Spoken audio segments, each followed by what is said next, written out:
সব থেকে ভালো যুদ্ধ সেটাই যা কখনো লড়াই হয়নি, অর্থাৎ বোঝাপড়া, সন্ধি। সব আবশ্যক পরিস্থিতিকেই শুভ করা যায়। নিজের থেকে শক্তিশালীর সাথে যিনি সন্ধি করেন তিনি বিদ্বান, নিজের সমকক্ষের সাথে যিনি সন্ধি করেন তিনি গুণবান, আর নিজের থেকে দুর্বলের সাথে যিনি সন্ধি করেন তিনি দয়াবান। একটা যুদ্ধ আপনার একাধিক শত্রু তৈরি করতে পারে, কিন্তু একটা মীমাংসা আপনাকে একটা বন্ধু দিতে পারে। তাই হাতের মুঠো তখনই শক্ত করুন যখন যুদ্ধ এড়ানো অসম্ভব হয়ে পড়ে, নয়তো হাত বাড়িয়ে হাত মেলান, কারণ মিলনে যে সুখ যাতনায় তা নেই। রাধা রাধা। আজ আমি আপনাদেরকে 3টি প্রশ্ন করব। তাহলে প্রথম প্রশ্ন, এমন কে আছে যার ওপর আপনি অনর্গল প্রহার করার পরেও সে হাসে আর আপনাদেরকে আনন্দ দেয়? আপনাদের উত্তর হবে ভূমি বা বৃক্ষ।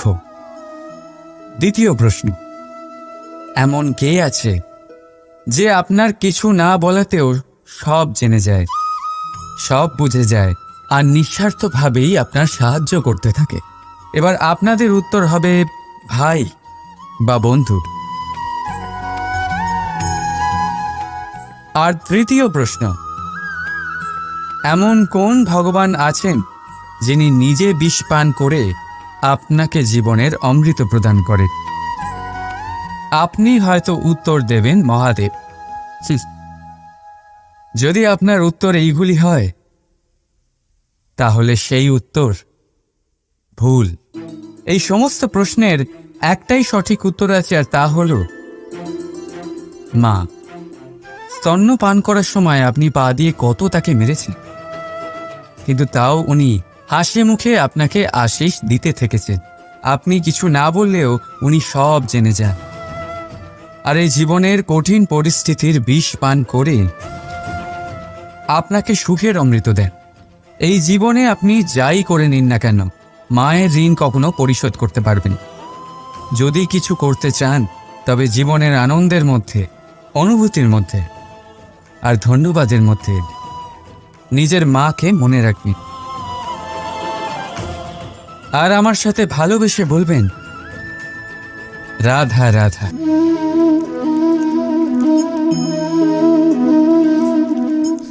শীতকালের সন্ধ্যায় এই জ্বলন্ত কাঠে হাত সেঁকতে কার না ভালো লাগে? কত সময় পেরিয়ে যায় এই কাঠ সরাতে, ঘোরাতে, বোঝাই যায় না। এই কাঠগুলি আগে জ্বলে, তারপর আমাদের উষ্ণতা দেয়, আর তারপর ছাই হয়ে যায়। আচ্ছা বলুন, এই আগুনের উৎপত্তি কোথা থেকে হয়? উত্তরটা সহজ, এই কাঠ থেকে। আচ্ছা, এই ছাইয়ের উৎপত্তি কোথা থেকে হয়? উত্তর সেই একই, এই কাঠ থেকেই। তাহলে আগুন আর ছাই এই দুইয়ের উৎপত্তি কাঠ থেকেই হয়। এবার ভাবুন, আগুন যা এই কাঠ জ্বালায়, আর ছাই সেই ছাই যা এই আগুন নিভিয়ে দেয়। কিছু বুঝলেন? আপনার শক্তি আপনার ভেতরেই উৎপন্ন হয়, আর আপনার অন্তরের ক্ষতিকর সেই ছাই সেটাও আপনার ভেতরেই উৎপন্ন হয়।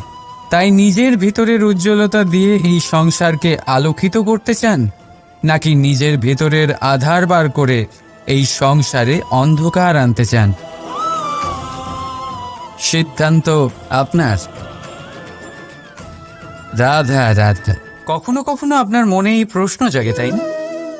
এই সংসারে কি এমন আছে যা পাওয়া অসম্ভব? হয়তো আমারও মনে এই একই প্রশ্ন জাগে। তখন আমি ভাবি, এই সংসারে এমন কি আছে যা পাওয়া অসম্ভব? ধন? না। যশ? না। সম্মান? না।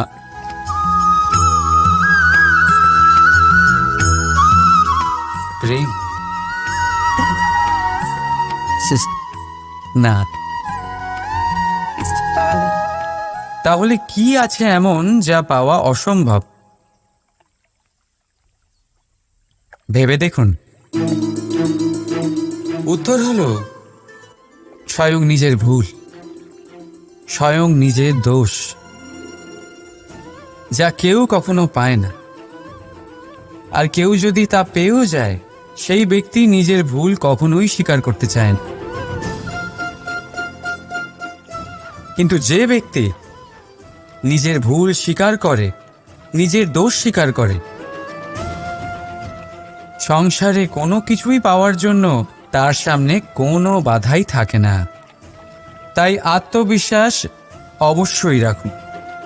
চেষ্টা করুন যেন আপনার দ্বারা কোনো ভুল না হয়, কিন্তু আত্মমন্থন করুন। আর যদি আপনার কোনো ভুল হয়েও যায়, তাহলে তা স্বীকার করুন, তা শুধরে নেওয়ার চেষ্টা করুন।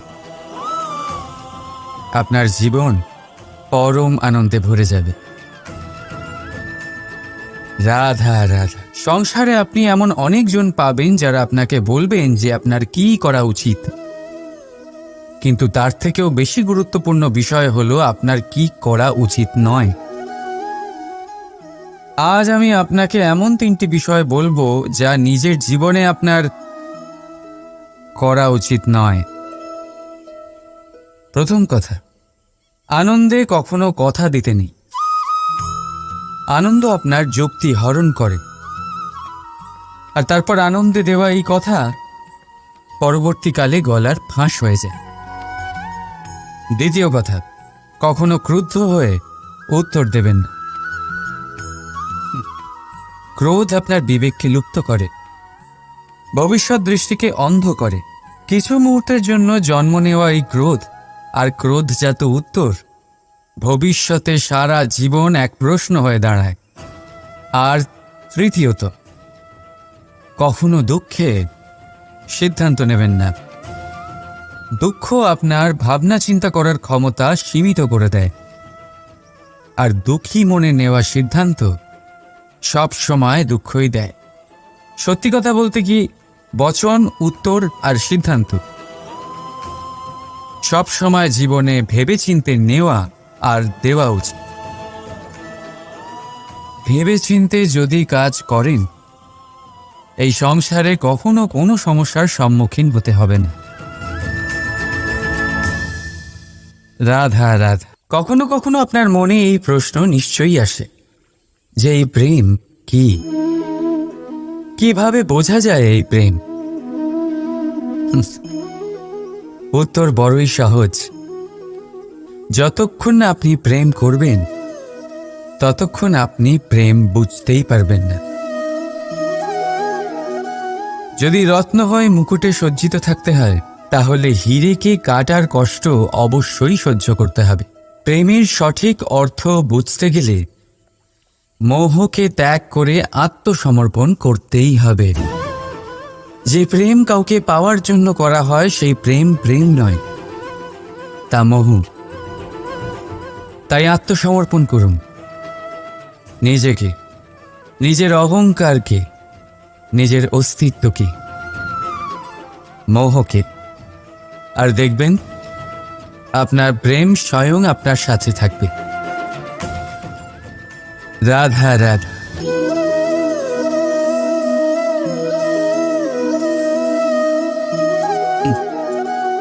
জীবনে কোনো এক লক্ষ্য প্রাপ্ত করতে গেলে মানুষ দুটি ভাব নিয়ে এগিয়ে চলে। প্রথম, নিজের লক্ষ্যে পৌঁছানোর নিশ্চয়তা, আর দ্বিতীয়, নিজের লক্ষ্যে পৌঁছানোর পথ। সবাই এটাই করেন, কিন্তু সবাই নিজের লক্ষ্যে পৌঁছতে পারেন না। কেন? কারণ লক্ষ্যে যখন পৌঁছানো যায় না, মানুষকে কিছু বদলাতে হয়। কেউ নিজের নিশ্চয় লক্ষ্য বদলে ফেলেন, কেউ নিজের পথ। যারা নানান পথে চেষ্টা করতে থাকেন, তারা সফল হয়েই যান। কিন্তু নিজের নিশ্চয় লক্ষ্য যারা বদলান, সাফল্যের স্বাদ তারা কখনোই পান না। তাই নিজের নিশ্চয় লক্ষ্য কখনো বদলাবেন না, কারণ নিশ্চয় লক্ষ্য হারালে পূর্ণিমার রাতেও চন্দ্রগ্রহণ দেখা যায়। নিজের নিশ্চয় লক্ষ্য বজায় রাখুন, আপনি সাফল্য অবশ্যই পাবেন। রাধা রাধা। নিজের মহলের সবচেয়ে উচ্চতায় দাঁড়ানো এক ব্যক্তি, তারও মনে একটা ভয় থাকে, ভয় সেই মহলের ভিত নড়ে যাওয়ার ভয়, নিজের পতনের ভয়। আর সেই কারণেই সেই উচ্চতার সম্পূর্ণ আনন্দ সে উপভোগ করতে পারে না। কিন্তু আপনি কি কখনো কোনো গাছের ডালে বসে থাকা কোনো পাখিকে দেখেছেন? সেই ডাল ভেঙে গেলেও তার পড়ে যাওয়ার ভয় থাকে না। কেন? কারণ তার নিজের ডানার ওপর বিশ্বাস আছে। ঠিক সেইভাবেই আমাদের মধ্যে বেশিরভাগ মানুষ কোনো না কোনো সাহায্য নিয়ে উচ্চতায় পৌঁছেছেন, কারোর সাহায্য নিয়ে সাফল্য অর্জন করেছেন। কিন্তু সাফল্যের আনন্দ শুধু তারাই অনুভব করতে পারেন যাদের মনে পড়ে যাওয়ার ভয় নেই। তাই কারোর সাহায্যের ওপর নয়, নিজের সামর্থ্যের ওপরে বিশ্বাস রাখুন। রাধা রাধা। বনস্পতি ফলনের জন্য আমাদের কিসের প্রয়োজন পড়ে?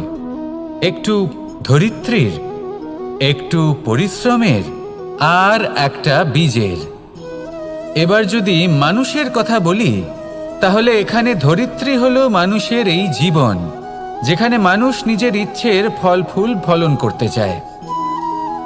পরিশ্রম হলো আমাদের কর্ম, আর বীজ হলো আমাদের নির্বাচন। আমাদের বেছে নিতে হবে যে আমরা কি বপন করব, আম নাকি ফণি মনসা। এর মধ্যে আমরা কি পেতে চাই? রসালো ফলের ফলন চাই নাকি কাঁটার ফলন চাই, তা আমাদের উপর নির্ভরশীল। কিন্তু একটা কথা ঠিক, লক্ষ্য যেমনই হোক না কেন, জীবন যেমনই হোক না কেন, যদি আপনি লক্ষ্যের দিকে এগোতে থাকেন, তাহলে কর্মের সাথে খামখেয়ালি আচরণ করতে পারবেন না। যদি আপনি এমন করেন, তাহলে এটা আপনাকে একটা অনুচিত লক্ষ্যে পৌঁছে দেবে, সেটা কিন্তু নিশ্চিত। সবসময় এটা মনে রাখবেন, কর্মের সাথে খামখেয়ালি হবেন, অর্থাৎ কর্মফলও আপনার সাথে খামখেয়ালি হবে। তাহলে নিষ্ঠার সাথে কর্ম করতে থাকুন আর নিজের লক্ষ্যকে প্রাপ্ত করুন। আর আমার সাথে ভালোবেসে বলুন, রাধা রাধা। অগ্নি, চতুর্থ তত্ত্ব, সব থেকে বেশি গুরুত্বপূর্ণ, কিন্তু তার থেকেও বেশি ভয়াবহ। কখনো অগ্নিকে নিয়ন্ত্রিত রূপে উনুনে জ্বলতে দেখেছেন? এই অগ্নি আমাদের খাবার বানাতে সাহায্য করে, যা আমাদের শক্তি প্রদান করে। কিন্তু এই অগ্নি যখন বিচলিত হয়ে, অনিয়ন্ত্রিত হয়ে কোনো বনের আগুন হয়ে ওঠে, তখন মহা বিনাশ ঘটে যায়। আপনারই অন্তরের ঊর্জা হলো এই অগ্নি। এটা আপনার শক্তিও, আপনার ক্রোধও। একে ব্যবহার কিভাবে করবেন তা আপনারই হাতে। যদি কোনো ব্যক্তি নিজের অন্তরের এই ঊর্জাকে ব্যবহার করেন শক্তির রূপে, তাহলে সে বিকাশ ঘটাতে পারে, নির্মাণ ঘটাতে পারে। কিন্তু যদি কোনো ব্যক্তি তার অন্তরের ঊর্জাকে বিধ্বংসী অস্ত্র বানিয়ে ফেলেন, তাহলে নিশ্চিত রূপে মহা বিনাশ ঘটতে পারে, যাতে বিনাশ তারও অবশ্যই হবে। অনেক বছর পূর্বে এমনই এক আগুনের দ্বারা এই সুন্দর পৃথিবীর নির্মাণ হয়েছিল। আর অনেক বছর পূর্বে এমন এক আগুনেই সমস্ত জীব এবং সংসার বিলুপ্ত হয়ে গেছিল। এবার আপনি আপনার অন্তরের ঊর্জা দ্বারা বিনাশ ঘটাতে চান নাকি নির্মাণ ঘটাতে চান, সেই সিদ্ধান্ত আপনারই। আসুন আমার সাথে ভালোবেসে বলুন, রাধা রাধা। কখনো কখনো এমন হয়, আমরা আমাদের বাড়ির উঠোনে বীজ বপন করি, আর তা বিকশিত হয় একটা সুন্দর বৃক্ষে। তার শাখাগুলি প্রতিবেশীর বাড়ি পর্যন্ত পৌঁছয়। ফলের বর্ষণ প্রতিবেশীর বাড়িতেও হয়ে থাকে। আর আমরা ভাবি গাছ আমরা উৎপন্ন করব আর ফল খাবেন আপনারা। এই কেমন কথা হলো? আপনাকে এই কথা বুঝতে হবে যে এসব হলো ভৌতিক বস্তু। সাংসারিক বস্তু। কখনো নিজের বাড়ির বাগানে ভালোবাসার গাছ বপন করে দেখুন, তার শাখাও প্রতিবেশীর বাড়ি পর্যন্ত পৌঁছবে, ফলের বর্ষণ সেখানেও হবে, কিন্তু সেই ফল চাইতে আপনাকে যেতে হবে না, সেই ফল দ্বিগুণ মাত্রায় আবার আপনার কাছেই ফিরে আসবে। তাই নিজের বাড়িতে আর নিজের মনে ভালোবাসার গাছ উৎপন্ন করুন। এই জীবন প্রসন্ন হয়ে বলবে, রাধা রাধা। অ দিয়ে অন্ত, আ দিয়ে আরম্ভ, এই দুইয়েরই রাশি সমান। যদি আপনি মন দিয়ে দেখেন তবে দেখবেন এদের সম্পর্ক খুবই নিবিড়। কিভাবে? যখন কোনো কিছু শুরু হয় এটা নিশ্চিত হয়ে যায় যে তা সমাপ্তও হবে। আরম্ভই যদি না হয় তার সমাপ্তও হবে না। যা আরম্ভ হয়েছে তার সমাপ্তি হলো অবশ্যম্ভাবী। এটাই হলো প্রকৃতির নিয়ম, একে এড়ানো যায় না। এবার এই কথা আমরা সকলে জানি। এবার মানুষ কি ভাবে যে সমাপ্তির পরে কি হতে পারে, এর উত্তর তাদের কাছে নেই। তাদের উচিত অন্য কোনো বিষয় ভাবা যা বেশি গুরুত্বপূর্ণ। এবার মানুষ এটা জানে না যে মৃত্যুর পরে কি হতে পারে, কিন্তু এই কথা অবশ্যই জানে যে জন্ম থেকে মৃত্যু পর্যন্ত এই সময়, যাকে আমরা জীবন বলে থাকি, এই সময় আমরা কর্ম করতে পারি। এই কথা তো আমরা জানি। তাহলে এমন কি কর্ম করা যেতে পারে যা আমাদের সমাপ্তির পরও আমাদের প্রাসঙ্গিক করে রাখতে পারে, এই বিষয়ে ভাবা উচিত। যে জন্মগ্রহণ করেছে তার মৃত্যু হবেই, এটা সাধারণ বিষয়। কিন্তু ইতিহাস আজও সেই সকল মানুষজনকে স্মরণ করেন যাদের এই সংসার তাদের মৃত্যু নয়, বরং তাদের জীবনকালে যে কর্ম তারা করেছেন তার দ্বারা মনে রাখেন। সেই কর্মের কারণে এই সংসারে তাদের নাম, তাদের কর্ম, তাদের ব্যক্তিত্ব, তাদের কীর্তি অমর হয়ে থাকে এবং থাকবে। আপনার কাছে এতটা সময় নেই যতটা আপনার মনে হচ্ছে আপনার কাছে আছে। সেই জন্য যত শীঘ্র সম্ভব শ্রেষ্ঠ কর্ম করুন, যতটা পারবেন ততটা অধিক সুকর্ম করুন। এই সংসারে নিজেকে অমর করে তুলুন আপনার মৃত্যুর পরেও, আর আমার সাথে ভালোবেসে বলুন, রাধা রাধা। ওমা, এ কি? আমি কখন থেকে এখানে অপেক্ষা করছি, হাত পেতে দাঁড়িয়ে রয়েছি যাতে একটা ফল আমার হাতে এসে পড়ে এবং সেটা আমি খেতে পারি। কখন থেকে অপেক্ষা করছি, কিন্তু সেটা হচ্ছেই না। এবার আপনি বলবেন যে এসব কি বলছি, এ কি অদ্ভুত কথা বলছি। যদি ফল খেতে হয় তাহলে আমাকে বৃক্ষে চড়তে হবে, ফলের কাছে পৌঁছতে হবে, তবেই তো ফল পাবো। এবার এটা অত্যন্ত সহজ ব্যাপার, কিন্তু এই বিষয়টা আপনি নিজের জীবনের প্রসঙ্গে ভেবে দেখুন। লক্ষ্য কোথায় আছে আপনি জানেন, সেই লক্ষ্যে পৌঁছানোর পথ কি সেটাও আপনি জানেন, সেই পথে চলার ক্ষমতাও আপনার রয়েছে, কিন্তু তাও আপনি নিজের লক্ষ্য লাভ করতে পারছেন না। কেন? কারণ আপনি অপেক্ষা করছেন যে লক্ষ্য আপনার সামনে চলে আসবে, কিন্তু তা হয় না। লক্ষ্য সে যাই হোক না কেন, ধন হোক, প্রেম হোক, কোনো সম্মান হোক বা মোক্ষ হোক, যদি আপনি তার দিকে অগ্রসর না হন তাহলে ফল প্রাপ্তি অসম্ভব ব্যাপার, তা কোনোদিনই হবে না। সেই জন্য আপনার চোখের সামনে আপনি যদি নিজের লক্ষ্যকে দেখতে পান তাহলে উঠুন এবং সেই দিকে অগ্রসর হতে শুরু করুন। নিজের অন্তরের সকল অশুভ গুণ দূর করুন, অলসতা ত্যাগ করুন, অজ্ঞানতা ত্যাগ করে দিন এবং চলতে থাকুন। অবশ্যই মনোবাঞ্ছিত ফল লাভ করতে পারবেন। মনে রাখবেন, চলতে থাকলে তবেই লক্ষ্য প্রাপ্তি হবে। অপেক্ষার দ্বারা শুধুমাত্র মৃত্যু লাভ হবে। আসুন আমার সাথে ভালোবেসে বলুন, রাধা রাধা। পাখি কখন জন্ম নেয়, কখন উড়তে শেখে, কখন বাসা বানাতে শেখে, কখন নিজের মৃত্যু লাভ করে, এসব আমাদের মধ্যে কেউ জানি না। কিন্তু পাখি একটা কথা খুব ভালো করে জানে, যে এই সংসারে ও যা কিছুই করুক না কেন, এই সংসারে ওকে নিয়ে কিচ্ছু যায় আসে না।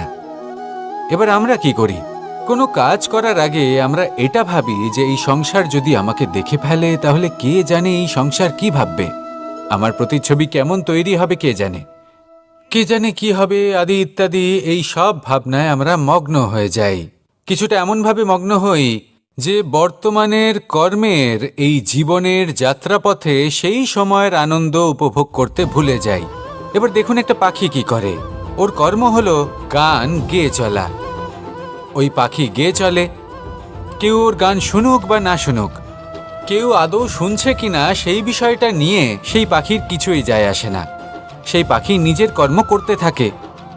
হয়তো সেই জন্যই আপনি কখনো কোনো পাখিকে কাঁদতে দেখবেন না। এরকমই আপনাকে নিজেকে গড়ে তুলতে হবে।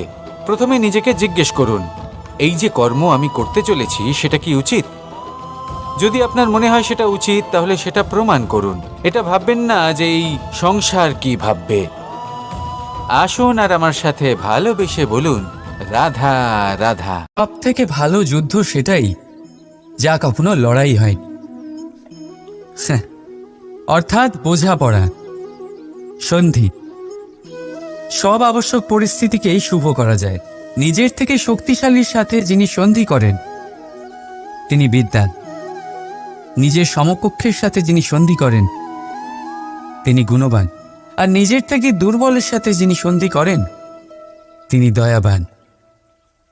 একটা যুদ্ধ আপনার একাধিক শত্রু তৈরি করতে পারে, কিন্তু একটা মীমাংসা আপনাকে একটা বন্ধু দিতে পারে।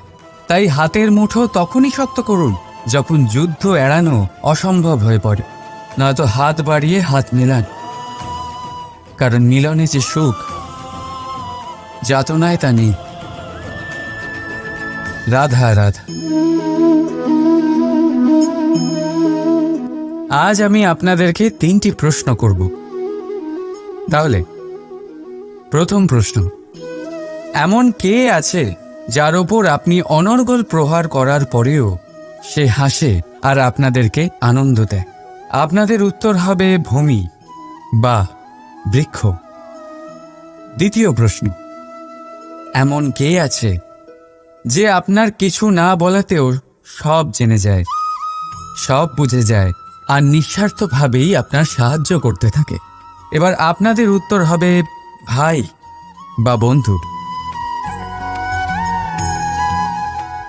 আর তৃতীয় প্রশ্ন, এমন কোন ভগবান আছেন যিনি নিজে বিষ পান করে আপনাকে জীবনের অমৃত প্রদান করে? আপনি হয়তো উত্তর দেবেন মহাদেব।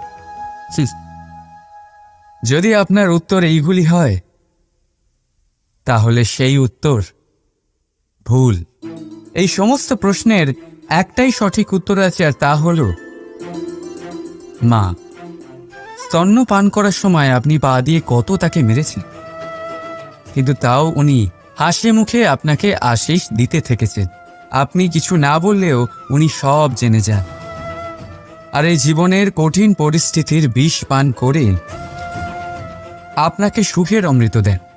এই জীবনে আপনি যাই করে নিন না কেন, মায়ের ঋণ কখনো পরিশোধ করতে পারবেন। যদি কিছু করতে চান তবে জীবনের আনন্দের মধ্যে, অনুভূতির মধ্যে আর ধন্যবাদের মধ্যে নিজের মাকে মনে রাখবেন। আর আমার সাথে ভালোবেসে বলবেন, রাধা রাধা।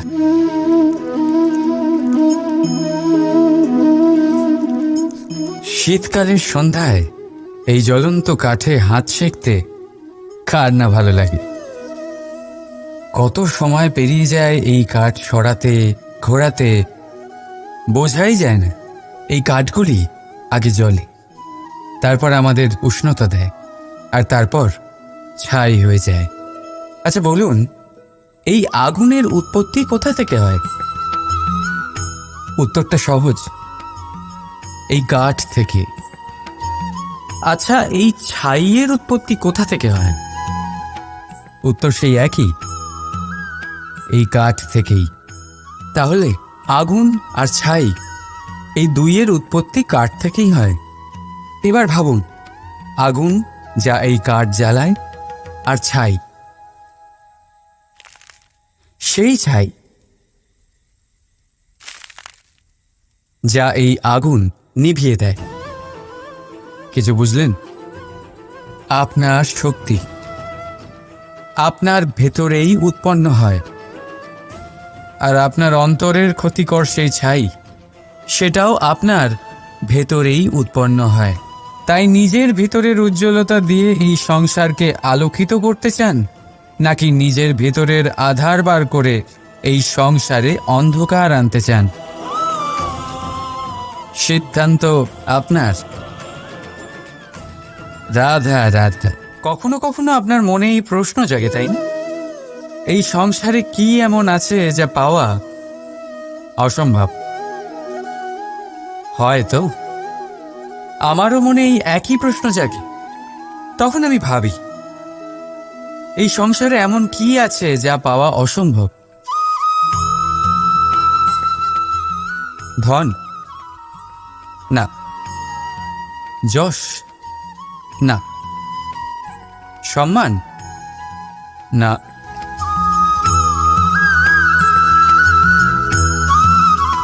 প্রেম? না। তাহলে কি আছে এমন যা পাওয়া অসম্ভব? ভেবে দেখুন। উত্তর হলো স্বয়ং নিজের ভুল, স্বয়ং নিজের দোষ, যা কেউ কখনো পায় না। আর কেউ যদি তা পেয়েও যায়, সেই ব্যক্তি নিজের ভুল কখনোই স্বীকার করতে চায় না। কিন্তু যে ব্যক্তি নিজের ভুল স্বীকার করে, নিজের দোষ স্বীকার করে, সংসারে কোনো কিছুই পাওয়ার জন্য তার সামনে কোনো বাধাই থাকে না। তাই আত্মবিশ্বাস অবশ্যই রাখুন। চেষ্টা করুন যেন আপনার দ্বারা কোনো ভুল না হয়, কিন্তু আত্মমন্থন করুন। আর যদি আপনার কোনো ভুল হয়েও যায়, তাহলে তা স্বীকার করুন, তা শুধরে নেওয়ার চেষ্টা করুন। আপনার জীবন পরম আনন্দে ভরে যাবে। রাধা রাধা। সংসারে আপনি এমন অনেকজন পাবেন যারা আপনাকে বলবেন যে আপনার কি করা উচিত, কিন্তু তার থেকেও বেশি গুরুত্বপূর্ণ বিষয় হলো আপনার কি করা উচিত নয়। আজ আমি আপনাকে এমন 3টি বিষয় বলবো যা নিজের জীবনে আপনার করা উচিত নয়। প্রথম কথা, আনন্দে কখনো কথা দিতে নেই। আনন্দ আপনার যুক্তি হরণ করে, আর তারপর আনন্দে দেওয়া এই কথা পরবর্তীকালে গলার ফাঁস হয়ে যায়। দ্বিতীয় কথা, কখনো ক্রুদ্ধ হয়ে উত্তর দেবেন না। ক্রোধ আপনার বিবেককে লুপ্ত করে, ভবিষ্যৎ দৃষ্টিকে অন্ধ করে। কিছু মুহূর্তের জন্য জন্ম নেওয়া এই ক্রোধ আর ক্রোধজাত উত্তর ভবিষ্যতে সারা জীবন এক প্রশ্ন হয়ে দাঁড়ায়। আর তৃতীয়ত, কখনো দুঃখে সিদ্ধান্ত নেবেন না। দুঃখ আপনার ভাবনা চিন্তা করার ক্ষমতা সীমিত করে দেয়, আর দুঃখী মনে নেওয়া সিদ্ধান্ত সব সময় দুঃখই দেয়। সত্যি কথা বলতে কি, বচন, উত্তর আর সিদ্ধান্ত সব সময় জীবনে ভেবেচিন্তে নেওয়া আর দেওয়া উচিত। ভেবেচিন্তে যদি কাজ করেন, এই সংসারে কখনো কোনো সমস্যার সম্মুখীন হতে হবে না। রাধা রাধা। কখনো কখনো আপনার মনে এই প্রশ্ন নিশ্চয়ই আসে যে এই প্রেম কি, কিভাবে বোঝা যায় এই প্রেম? উত্তর বড়ই সহজ। যতক্ষণ না আপনি প্রেম করবেন, ততক্ষণ আপনি প্রেম বুঝতেই পারবেন না। যদি রত্ন হয়ে মুকুটে সজ্জিত থাকতে হয়, তাহলে হীরেকে কাটার কষ্ট অবশ্যই সহ্য করতে হবে। প্রেমের সঠিক অর্থ বুঝতে গেলে মোহকে ত্যাগ করে আত্মসমর্পণ করতেই হবে। যে প্রেম কাউকে পাওয়ার জন্য করা হয়, সেই প্রেম প্রেম নয়, তা মোহ। তাই আত্মসমর্পণ করুন। নিজেকে, নিজের অহংকারকে, নিজের অস্তিত্বকে, মোহকে, আর দেখবেন আপনার প্রেম স্বয়ং আপনার সাথে থাকবে। রাধা রাধা।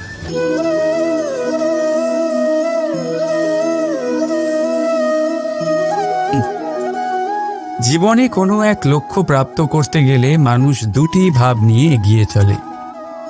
প্রথম, নিজের লক্ষ্যে পৌঁছানোর নিশ্চয়তা, আর দ্বিতীয়, নিজের লক্ষ্যে পৌঁছানোর পথ। সবাই এটাই করেন, কিন্তু সবাই নিজের লক্ষ্যে পৌঁছতে পারেন না। কেন? কারণ লক্ষ্যে যখন পৌঁছানো যায় না, মানুষকে কিছু বদলাতে হয়। কেউ নিজের নিশ্চয় লক্ষ্য বদলে ফেলেন, কেউ নিজের পথ। যারা নানান পথে চেষ্টা করতে থাকেন তারা সফল হয়েই যান, কিন্তু নিজের নিশ্চয় লক্ষ্য যারা বদলান, সাফল্যের স্বাদ তারা কখনোই পান না। তাই নিজের নিশ্চয় লক্ষ্য কখনো বদলাবেন না, কারণ নিশ্চয় লক্ষ্য হারালে পূর্ণিমার রাতেও চন্দ্রগ্রহণ দেখা যায়।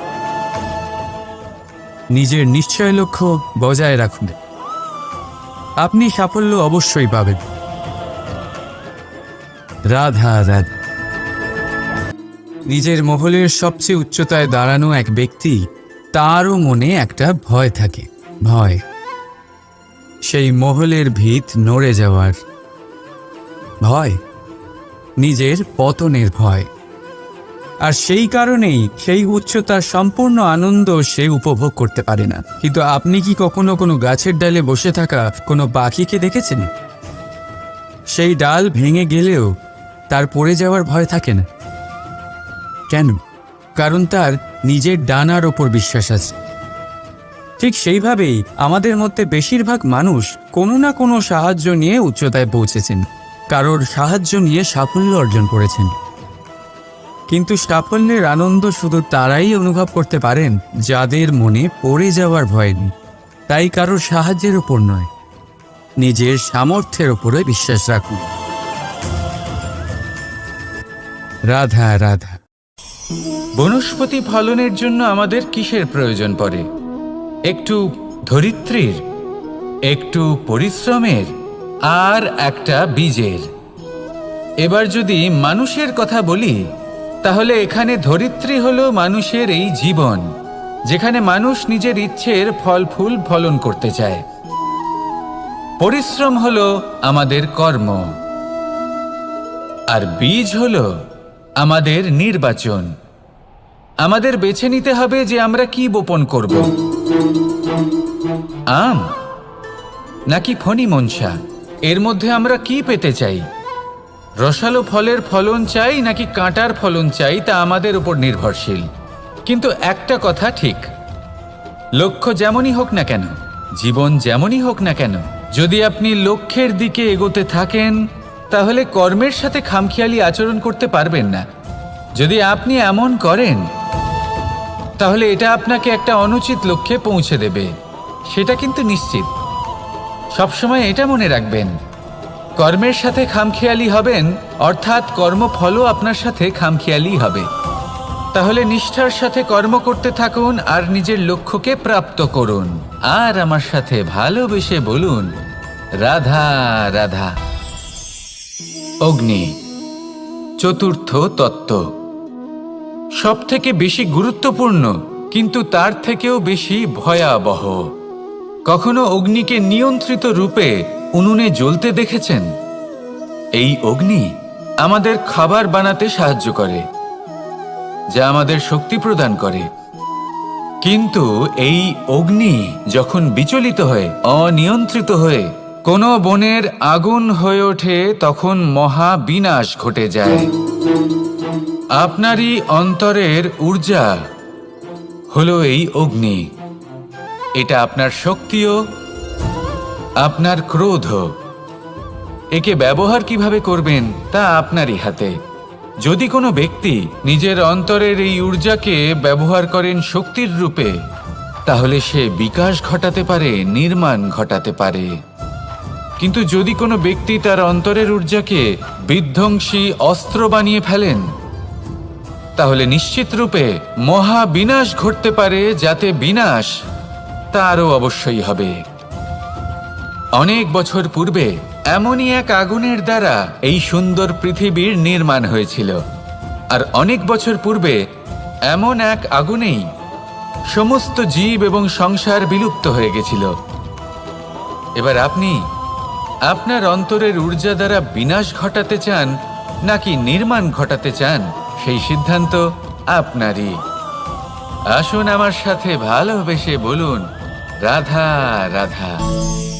কখনো কখনো এমন হয় আমরা আমাদের বাড়ির উঠোনে বীজ বপন করি, আর তা বিকশিত হয় একটা সুন্দর বৃক্ষে। তার শাখাগুলি প্রতিবেশীর বাড়ি পর্যন্ত পৌঁছয়। ফলের বর্ষণ প্রতিবেশীর বাড়িতেও হয়ে থাকে। আর আমরা ভাবি গাছ আমরা উৎপন্ন করব আর ফল খাবেন আপনারা। এই কেমন কথা হলো? আপনাকে এই কথা বুঝতে হবে যে এসব হলো ভৌতিক বস্তু, সাংসারিক বস্তু। কখনো নিজের বাড়ির বাগানে ভালোবাসার গাছ বপন করে দেখুন, তার শাখাও প্রতিবেশীর বাড়ি পর্যন্ত পৌঁছবে, ফলের বর্ষণ সেখানেও হবে। কিন্তু সেই ফল চাইতে আপনাকে যেতে হবে না, সেই ফল দ্বিগুণ মাত্রায় আবার আপনার কাছেই ফিরে আসবে। তাই নিজের বাড়িতে আর নিজের মনে ভালোবাসার গাছ উৎপন্ন করুন। এই জীবন প্রসন্ন হয়ে বলবে, রাধা রাধা। অ দিয়ে অন্ত, আ দিয়ে আরম্ভ, এই দুইয়েরই রাশি সমান। যদি আপনি মন দিয়ে দেখেন তবে দেখবেন এদের সম্পর্ক খুবই নিবিড়। কিভাবে?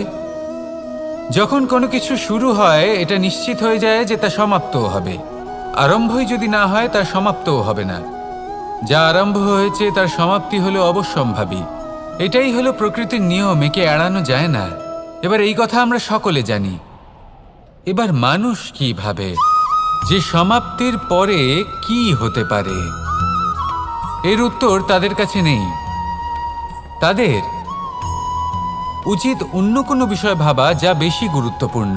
এবার মানুষ এটা জানে না যে মৃত্যুর পরে কি হতে পারে, কিন্তু এই কথা অবশ্যই জানে যে জন্ম থেকে মৃত্যু পর্যন্ত এই সময়, যাকে আমরা জীবন বলে থাকি, এই সময় আমরা কর্ম করতে পারি। এই কথা তো আমরা জানি। তাহলে এমন কি কর্ম করা যেতে পারে যা আমাদের সমাপ্তির পরও আমাদের প্রাসঙ্গিক করে রাখতে পারে, এই বিষয়ে ভাবা উচিত। যে জন্মগ্রহণ করেছে তার মৃত্যু হবেই, এটা সাধারণ বিষয়। কিন্তু ইতিহাস আজও সেই সকল মানুষজনকে স্মরণ করেন যাদের এই সংসার তাদের মৃত্যু নয়, বরং তাদের জীবনকালে যে কর্ম তারা করেছেন তার দ্বারা মনে রাখেন। সেই কর্মের কারণে এই সংসারে তাদের নাম, তাদের কর্ম, তাদের ব্যক্তিত্ব, তাদের কীর্তি অমর হয়ে থাকে এবং থাকবে। আপনার কাছে এতটা সময় নেই যতটা আপনার মনে হচ্ছে আপনার কাছে আছে। সেই জন্য যত শীঘ্র সম্ভব শ্রেষ্ঠ কর্ম করুন, যতটা পারবেন ততটা অধিক সুকর্ম করুন। এই সংসারে নিজেকে অমর করে তুলুন আপনার মৃত্যুর পরেও। আর আমার সাথে ভালোবেসে বলুন, রাধা রাধা। ওমা, এ কি? আমি কখন থেকে এখানে অপেক্ষা করছি, হাত পেতে দাঁড়িয়ে রয়েছি যাতে একটা ফল আমার হাতে এসে পড়ে এবং সেটা আমি খেতে পারি। কখন থেকে অপেক্ষা করছি, কিন্তু সেটা হচ্ছেই না। এবার আপনি বলবেন যে এসব কি বলছি, এ কি অদ্ভুত কথা বলছি। যদি ফল খেতে হয় তাহলে আমাকে বৃক্ষে চড়তে হবে, ফলের কাছে পৌঁছতে হবে, তবেই তো ফল পাবো। এবার এটা অত্যন্ত সহজ ব্যাপার, কিন্তু এই বিষয়টা আপনি নিজের জীবনের প্রসঙ্গে ভেবে দেখুন। লক্ষ্য কোথায় আছে আপনি জানেন, সেই লক্ষ্যে পৌঁছানোর পথ কি সেটাও আপনি জানেন, সেই পথে চলার ক্ষমতাও আপনার রয়েছে, কিন্তু তাও আপনি নিজের লক্ষ্য লাভ করতে পারছেন না। কেন? কারণ আপনি অপেক্ষা করছেন যে লক্ষ্য আপনার সামনে চলে আসবে, কিন্তু তা হয় না। লক্ষ্য সে যাই হোক না কেন, ধন হোক, প্রেম হোক, কোনো সম্মান হোক বা মোক্ষ হোক, যদি আপনি তার দিকে অগ্রসর না হন তাহলে ফল প্রাপ্তি অসম্ভব ব্যাপার, তা কোনোদিনই হবে না। সেই জন্য আপনার চোখের সামনে আপনি যদি নিজের লক্ষ্যকে দেখতে পান তাহলে উঠুন এবং সেই দিকে অগ্রসর হতে শুরু করুন। নিজের অন্তরের সকল অশুভ গুণ দূর করুন, অলসতা ত্যাগ করুন, অজ্ঞানতা ত্যাগ করে দিন এবং চলতে থাকুন। অবশ্যই মনোবাঞ্ছিত ফল লাভ করতে পারবেন। মনে রাখবেন, চলতে থাকলে তবেই লক্ষ্য প্রাপ্তি হবে। অপেক্ষার দ্বারা শুধুমাত্র মৃত্যু লাভ হবে। আসুন আমার সাথে ভালোবেসে বলুন, রাধা রাধা।